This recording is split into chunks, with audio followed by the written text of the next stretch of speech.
Hey, what's up, podcast listeners? It's Andy and Drew here. Welcome back to the What's Up Casselberry podcast. We are on episode number 39. We are so pumped to be here with you. Andy and I, if you're new to our little podcast, to our Casselberry residents and pastors in Casselberry, Florida. And every week, every Tuesday, we share episodes, conversations about what's going on in Casselberry and Seminole County in Central Florida. We love hearing from guests and folks from around our community to share about the things that are happening here.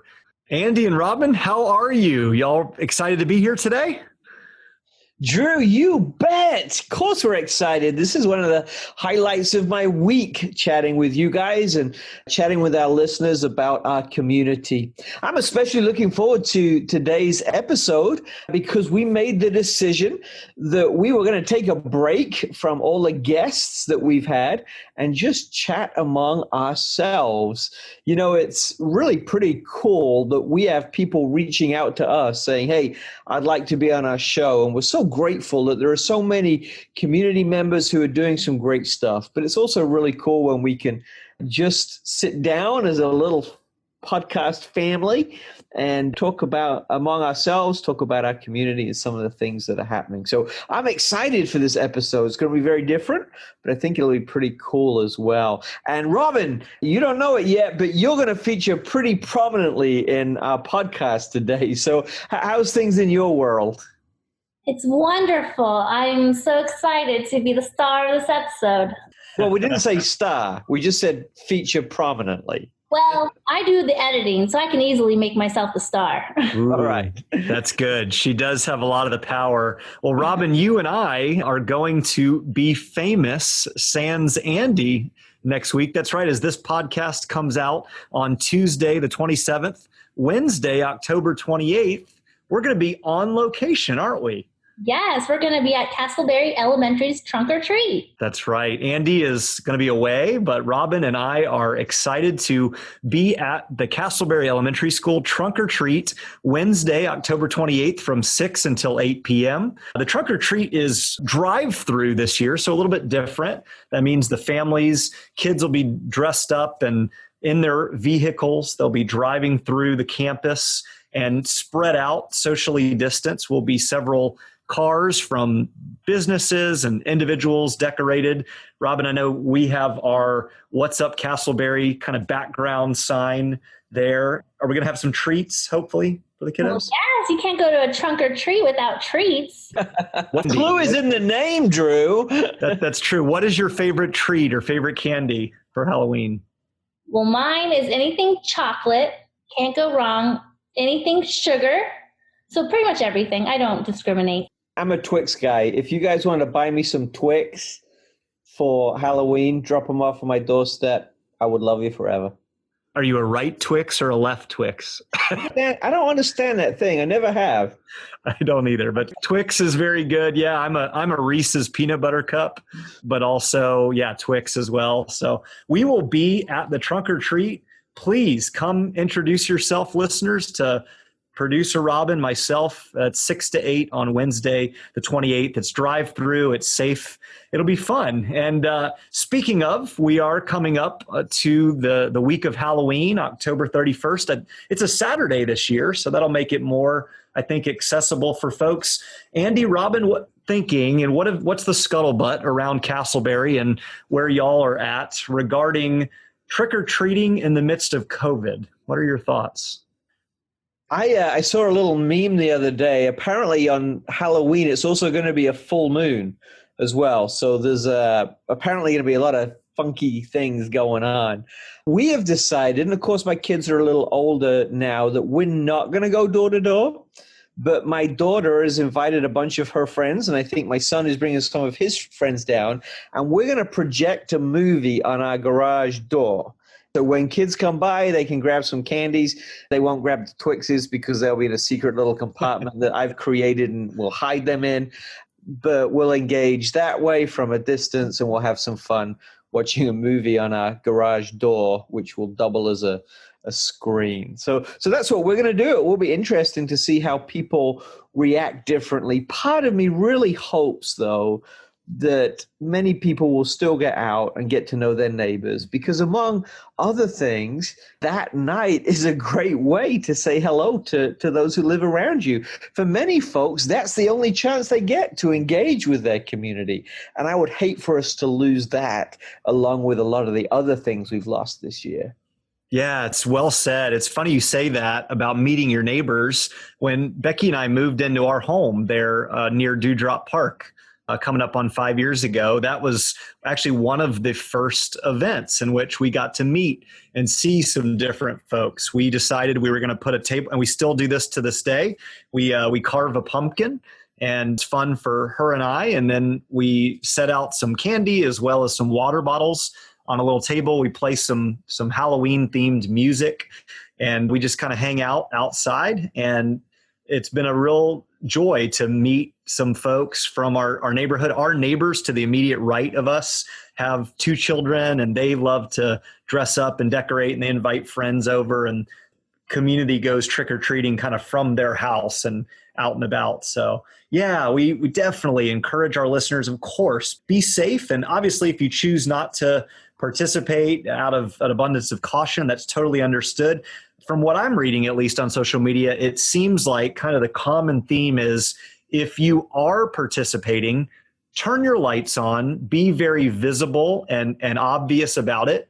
And if you're choosing not to, turn your lights off and let folks respect your choice of being private. But if you are participating, be out, be visible, and connect and meet your neighbors. You'll never know, as Andy said, who you might meet that time. And one particular side funny note, across the street from Dewdrop Park entrance on Avalon, the house directly across the street, Andy, you may have seen this when you were walking, there is a nice little setup with pumpkins and hay bales. And then they've made one of the pumpkins look like it's mooning the passersby. I thought that was pretty humorous. I haven't seen that, and I'm not sure what I would do if I did see that.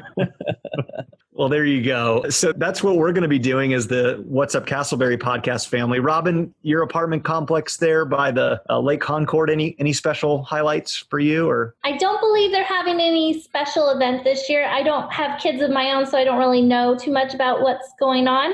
But I will say that back in my day, I trick-or-treated till I was 19 years old, which is only a few years ago. Yeah, that was like the last year. Yeah, it's just last Very nice. Well, the next Casselberry in the News segment we wanted to touch on, Andy shared with Robin and I a video from the local early elections that are going on at the Casselberry Public Library. That's right. Early elections have begun and run through November the 1st from 7 a.m. until 7 p.m. every day at the Casselberry Public Library. And Andy, you noted that there was a video showing quite the line the first day of early voting. What do you want to talk about regarding kind of this election season and everything going on? Are you just ready for it to be over, like me? Yeah, what do I want to talk about? As little as possible, Drew. I mean, obviously, Casselberry gets a lot of focus pre-election because the Seminole County Library is one of the primary polling stations. And so everybody comes to Casselberry to vote if they want to vote early. I understand that there have been a lot of people early voting, which I think is great. But even in the midst of a higher turnout than normal, I certainly haven't heard of people waiting more than an hour. And I will say that a supervisor of elections in that office really does a great job of moving lines forward and managing, when people are going to be there and that kind of thing. They've almost got it down to a science. It's like they've been learning from Disney or Chick-fil-A or something. So it was nice to see Casselberry on the news. And as we all know, we're in election season. What a privilege and what a gift it is to be able to vote. It's a responsibility that we must not take lightly, but it is a weighty responsibility. And often with weighty responsibilities come some difficult decisions to make as well. So yeah, as we're talking about the elections, I would just encourage you to do your homework, to do your research, to think through what you're really looking for, and then go out and vote. Andy, we touched on this a previous episode, but what are maybe one or two things for you in particular as you think about who it is that you're voting for or what you're looking for in a leader, both at a local level and up the ranks, state and national level? What are some qualities, attributes that you're looking for in an elected official? Well, let me say without bias, I'm looking at both the person and the policies. I think both are very important. I'm looking for someone with integrity, with character, with honesty, someone who breeds trust. But I'm also looking for policies that express those kind of traits as well. So it's very interesting, especially as you look at your sample ballot, right? There's lots of names that aren't very familiar to us. And you look at some of the amendments and there's issues that maybe are worded in slightly unusual ways. And I've really had to dig deep into some of those to understand what has really been asked of us and understand who's asking it of us as well. Because for me, a definition of integrity is that the outward actions match the inward convictions. So I'm looking for someone and for people who have integrity. This is, I think, maybe only the second national election that I've been able to vote in, because I've only been a US citizen, I think, for 5 or 6 years. So I'm still kind of new to the process. I know there are lots of folks who kind of just vote party, whatever, but I want to dig a little deeper than that. And I'm trying to do my homework. It's leaving me exasperated a lot of the time, and really work out what's the best platform and person and each of the unique roles that are up on the ballot this year. Well said. So, Andy, I think what you said about integrity, the concept of being both the same publicly as well as what your beliefs are. You can state one thing, but if your actions are contrary, that's not being a person of integrity. And I appreciated that comment for looking for goal leaders. I would also just comment that as far as voting as a whole, we've touched on this before, that if you do not vote, if you do not educate yourself and take the action steps, then the reality is you really don't have a space or a place to complain. And so we just encourage our listeners to be proactive, read up, even perhaps pray and spend some time reflecting on who it is that you should vote for, and then go take the action step of voting. Again, you can vote up until November the 1st if you're in Casselberry at the Casselberry Public Library there on Oxford Road. I just want to share, I know you know Mike Hertel, who used to be our supervisor of elections, and good man. He was given a presentation at the Chamber of Commerce once, and he made this profound statement that as Casselberry goes, so goes the nation, right? And you think, what? That's a crazy claim. But he kind of backed it up by saying, nationally, Florida is a swing state, right? In the midst of that swing state, Central Florida is a swing region. In the midst of that swing region, Seminole County is a swing county. And in the midst of that swing county, Casselberry is the ultimate swing city that can vote either way. And so while it sounds a little outrageous, it makes sense. There's some science behind it, that as goes Casselberry, so goes the nation. Please vote responsibly. Please vote thoughtfully. What you do really does make a difference. I love that. That's good. There we go. A lot of influence and power here in little old Casselberry. The state of the world rests on Casselberry. No pressure. No pressure. Well, if you want to, in fact, learn a little bit more about several individuals who are running both very locally and as well as at a state level, we want to plug our podcast. Go back into our archive on our website, whatsupcasselberry.com, or on the podcast feed, and you can listen to several folks running for office. We encourage you to listen to those to help educate yourself on some of local elections as well as state level elections.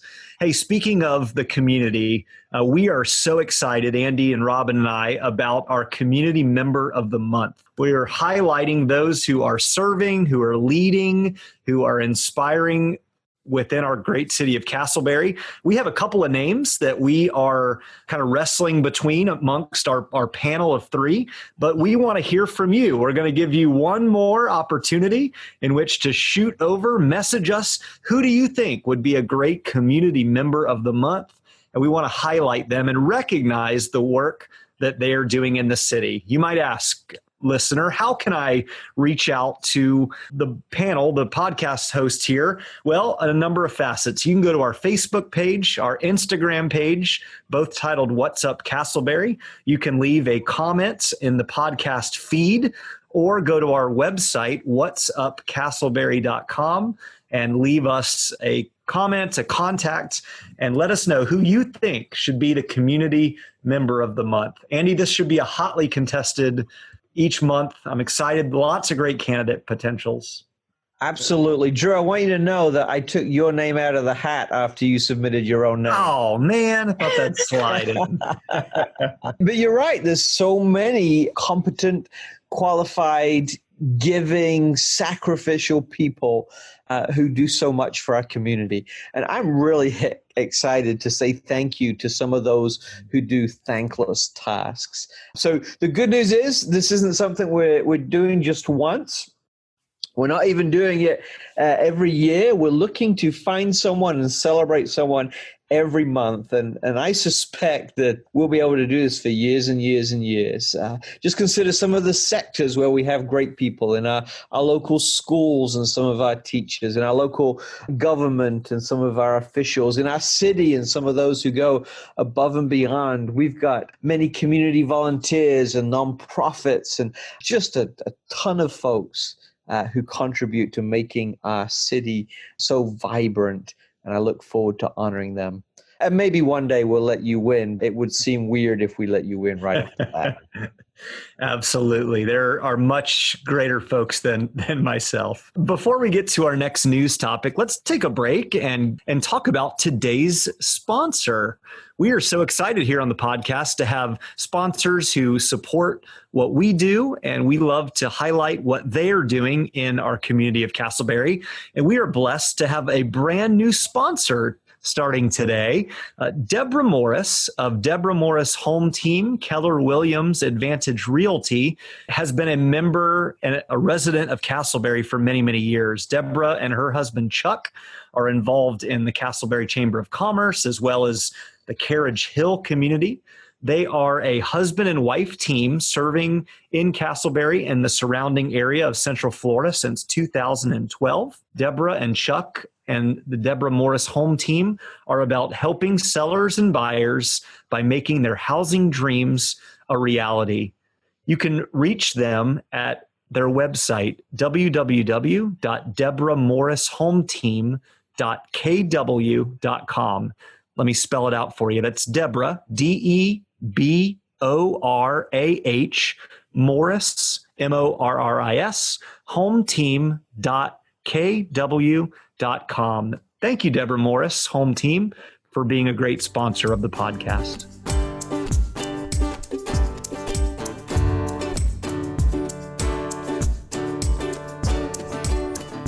Drew, I do love these conversations as we can just kind of catch up with each other and catch up with our listeners about some of the things that are happening in our city. One of the other things that we haven't touched on yet that I think we need to, because it's such a great picture of what a community can do when it comes together, is a project that you and I and Robin and others are involved in called Neighbor to Neighbor. And we have our next Neighbor to Neighbor event coming up, sponsored by some of our local churches. Would you give us a little picture of what Neighbor to Neighbor is?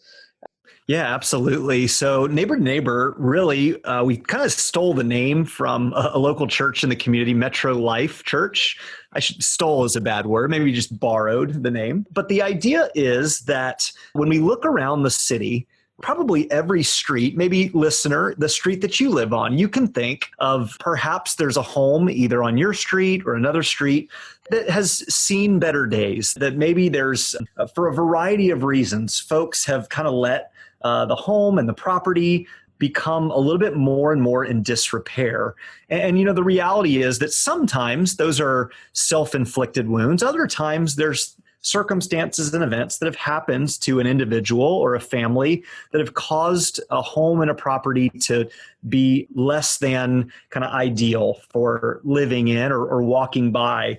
And so one of the goals that we have is, hey, how can we collectively as individuals and as churches and nonprofit organizations within the city of Casselberry come alongside and provide hope and encouragement to those who are struggling a little bit. And so, Andy, through yourself and one of our previous podcast guests, Shane Cahoot, along with others, we reached out to the city and said, hey, how can we assist and come alongside some of the most vulnerable and frankly, homes that are in the midst of crisis, homes that in fact are receiving fines because they are not up to code within the city that we live in here in Casselberry. And so, Andy, would you kind of explain maybe how that process worked and how we kind of got that list? Every day, our city code compliance department is coming across houses that have got problems.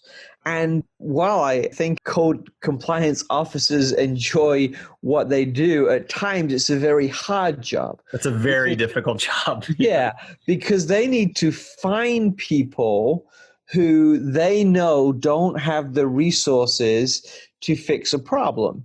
Now, if code compliance ignores the situation, then it makes it worse for them, it makes it worse for our community, and ultimately worse for the homeowner as well. So they have to do something about it, but they don't want to make things worse, they want to make things better.